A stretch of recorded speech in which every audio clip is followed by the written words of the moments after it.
ભાભર વિજયનગર વિસ્તારમાં ગટરનું પાણી ઉભરાતા રોગચાળાની ભીતિ, રહીશોમાં રોષ। બનાસકાંઠા જિલ્લાના ભાભર શહેરના વિજયનગર વિસ્તારમાં છેલ્લા 1 માસથી ગટરનું ગંદુ પાણી ઉભરાતા સ્થાનિક રહીશો ભારે પરેશાનીનો સામનો કરી રહ્યા છે।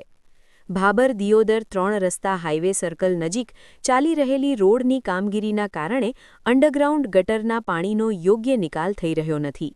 પરિણામે ગટરના ગંદા પાણી ચેમ્બરમાંથી ઉભરાઈને રસ્તા પર વહેવા લાગ્યા છે, જેના કારણે સમગ્ર વિસ્તારમાં અસહ્ય દુર્ગંધ ફેલાઈ રહી છે અને રોગચાળો ફેલાવાનો ભય સર્જાયો છે।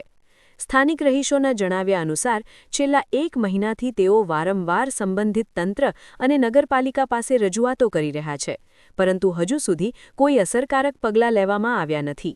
ગંદા પાણીના કારણે રસ્તા પર આવન-જાવન કરવી મુશ્કેલ બની ગઈ છે। ખાસ કરીને બાળકો, વૃદ્ધો અને મહિલાઓ માટે આ સમસ્યા વધુ ગંભીર બની રહી છે।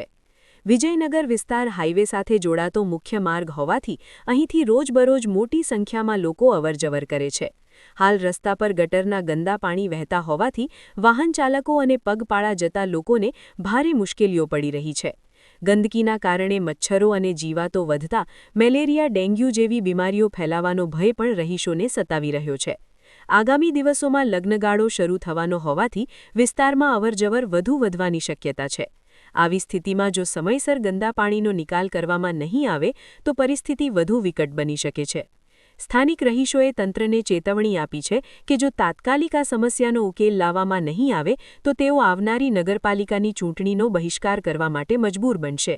રહીશોએ માંગ કરી છે કે તંત્ર તરત જ કાર્યવાહી કરી ગટરનું પાણી બંધ કરાવી માર્ગને સ્વચ્છ બનાવે, જેથી લોકોને રાહત મળી શકે। અહેવાલ સોમાભાઈ જે રાવળ, S1 ગુજરાતી ચેનલ, ભાભર, બનાસકાંઠા। આ તો કાયમી ગાંધિયા છે, કોઈ દાડો એની હમેત કર્યું નથી। 5 વર્ષ કેટલા સમયથી આવે? 12 મહિને હરખો એમનો કાયમી ગાંધિયા રહે જ છે। આ ગટર અમે કરવા આવે કે આ તો અમારું કામ નથી, અમે કરવા આવે ને આ તો અમારું કામ નથી, એમ જ કહે છે, બીજું કંઈ કહેતા નથી। આવું કોણ કહે છે?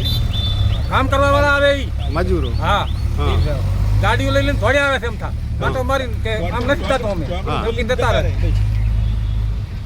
તો તમે રજૂઆત તો કરેલી જ હશે ને? હે, રજૂઆત એટલે હોદ નહીં, એક દિન નહીં રહી રહીને લખાયું, તીન આયા મોઢે મોઢે, હા, કોઈ પણ કોઈ વાપરતા નથી। તમારું કોઈ વાપરતા નથી? શું નામ તમારું? ફુલાજી। 25 થી 30 દિવસથી ગટર ઉભરાય છે। નગરપાલિકામાં રજૂઆત કરવાથી કોઈ થતું નથી, ના પાડે છે કે નથી બન્યું। ચીફ ઓફિસરને પણ ફોન કરે તો એમ કહે છે કે અમે પથરા પડી જાય તો નથી થયું। તો આ કાલે રોડ બની જશે પછી તો ગટર થવાની જ નથી આ રહી। તો એના પહેલાં અમને નિરાકરણ લાવવું પડશે। ગંદુ પાણી વહે છે, તમે જોઈ શકો ગંદુ પાણી વહે છે। અને અમે આ વિજયનગર જે એરિયા છે એનો મુખ્ય રસ્તો છે, પાણીમાંથી ગંદા પાણીમાંથી નીકળવા મજબૂર છે અમે। છેલ્લા 20 થી 30 દિવસથી આ બની છે। ફોન કરે તો એમ કહે કે નથી બન્યું, અંદર પથરા પડી ગયા છે।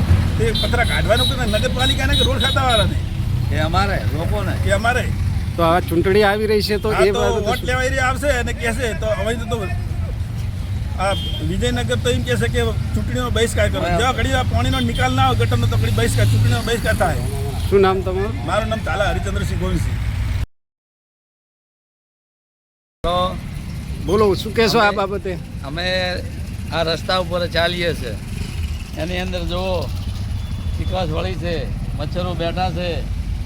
2 4 મારે છોકરી બીમાર પડી ગઈ છે, અને ભાદરો બાટલો ચડાવીને આવ્યો છું। એની જવાબદારી નગરપાલિકાને નથી લેવાની, અમારી છે। પણ અમે છતાં કહેવા માગા છે કે આ રોગચાળો ફાટે એની તમે સુવિધા અમને કરી આલો। અમારા ચૈત્ર મહિનો કે વૈશાખ મહિનો ચાલુ છે, અમારે અત્યારે લગ્નગાળો 500 માણસ બેસી રહ્યા છે।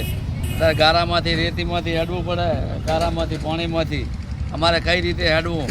અમારે વેરો ભરવા તૈયાર, લાવો તમારો વેરો બાકી છે, કોઈક દાખલો લેવા જાય એટલે ફટથી પૈસા ભરવા પડે, એનું અમારે કોઈ અમલ થતું નથી। તો અમારે કઈ રીતે અમારે જીવવું? અમારે જીવવું કે મરી જાવું? આ કયો વિસ્તાર છે? આ અમારો વિજયનગર વિસ્તાર છે। અમે લગભગ 80-90 ઘર છે, અને અમારા લોકોને બધાને પરેશાની છે।